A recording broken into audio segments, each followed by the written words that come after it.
அனைவருக்கும் வணக்கம். அனைத்து வகை அரசு பள்ளிகளுக்கும் நூலக புத்தகம் கொடுத்துருக்குறாங்க. ஸோ அந்த விவரத்தை நம்ம டிஎன்எஸ்டி ஆப்பில் பதிவு பண்ணணும்.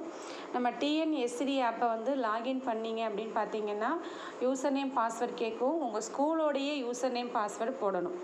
போட்டுட்டு லாகின் பண்ணணும். லாகின் பண்ணிங்கன்னா இந்த மாதிரி ஃபஸ்ட் அந்த பேஜ் வரும். அதை நம்ம க்ளோஸ் பண்ணிவிட்டு உள்ளார பார்த்தோம்னா 4 ஐக்கான் காமிக்கும். அதில் லைப்ரரின்றதை டச் பண்ணணும். இந்த லைப்ரரிக்குள்ளார போனீங்கன்னா 3 ஐக்கான் காமிக்கும். இதில் டெலிவரி ட்ராக்கிங் அப்படின்றத நம்ம டச் பண்ணணும். டச் பண்ணோம்னா இந்த மாதிரி புக்ஸ் நமக்கு இங்கே காமிக்கும். சரிங்களா? இதில் இருக்கிற புக்ஸில் எந்தெந்த புக்ஸ்லாம் நமக்கு கொடுத்துருக்குறாங்களோ ரிசீவ்டோ அதுவும் அந்த புக்கை நம்ம இந்த மாதிரி டச் பண்ணணும். டேமேஜ் அப்படின்னா நீங்கள் டேமேஜ்ன்ற இடத்துல நோன்றதுல டச் பண்ணிங்கன்னா எஸ்ன்னு வந்துடும். சப்போஸ் இந்த புக்கு டேமேஜ் அப்படின்னா மட்டும்தான் நம்ம டேமேஜுக்கு நேராக டச் பண்ணணும்.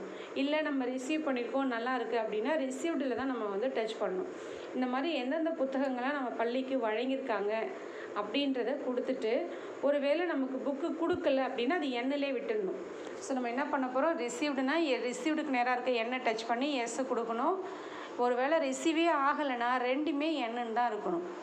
ஒருவேளை அந்த புக்கு நம்ம ரிசீவ் பண்ணியிருக்கோம் பட் டேமேஜ் ஆகிடுச்சி அப்படின்னா டேமேஜுக்கு நேராக இருக்கிற எண்ணை டச் பண்ணணும். இவ்வளவு தான்.